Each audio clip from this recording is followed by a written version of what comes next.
Bonjour, aujourd'hui ce sera une vidéo info 7 qui diffère un petit peu et très légèrement des autres. Bon, le principe est toujours le même, hein, on va réfléchir un petit peu, ou du moins je vais parler autour d'un sujet. Et là, ça sera plutôt une question qui sera adressée à toutes les personnes qui regardent la vidéo. Donc en fait, c'est tout simple, la liberté ou la paix. Donc cette question, tout simplement, et c'est évident, elle oppose ces deux sujets. La liberté ou la paix. Pourquoi j'oppose ces deux concepts ou thèmes, ou je sais pas, enfin ces deux mots, avec tout ce qu'ils sous-entendent, c'est parce qu'ils sont pour moi radicalement opposés. On n'a pas de liberté s'il y a la paix. Et inversement. Lorsqu'il y a la paix, il n'y a pas de liberté, lorsque les gens sont libres, il n'y a pas de paix. En fait, je pense qu'aujourd'hui, on est de plus en plus libre, et comme vous pouvez voir, les gens ont plutôt tendance à se taper dessus. Bon, c'est pas général non plus, faut pas généraliser, hein. Il y a bien des gens qui s'entraident, qui sont amicaux, etc. Mais les gens ont plutôt tendance à balancer des pics dans tous les sens, parce qu'ils sont tout simplement libres de faire ce qu'ils veulent, et de critiquer à droite à gauche, de dire leur avis. Et du coup, forcément, il n'y a pas de paix, puisqu'on est libre de dire ça me plaît, donc je t'emmerde. Enfin, ça me plaît, donc je t'aime bien, et toi, tu me plais pas, donc je t'emmerde.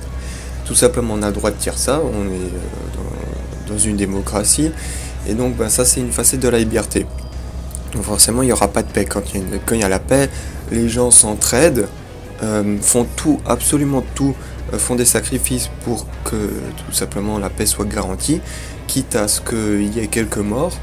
C'est possible, hein, on a déjà vu, vous savez, les services secrets dans les séries, je sais pas si ça a été fait dans la réalité, mais les services secrets qui zigouillent des personnes, des dissidents, tout simplement pour garantir un maintien de la cohésion du peuple, ou de l'État, ou je sais pas, enfin bref, des gens, pour que tout simplement celui-ci ne remette pas en question et ne fasse pas chuter la jolie paix, entre guillemets.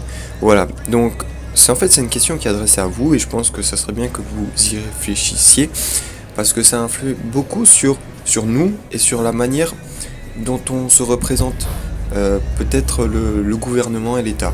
Soit on veut une paix, donc on donne plus de pouvoir à l'État pour qu'il fasse des lois, pour qu'il y ait plus de flics un peu partout, pour que tout soit fliqué, et du coup on aura une paix qui sera garantie, hein, puisque les gens ne se taperont plus dessus, sachant que si on commence à taper sur quelqu'un, il y a les flics qui rappliquent immédiatement, on passe devant le juge, on se prend une peine dans la tronche et on fait de la prison.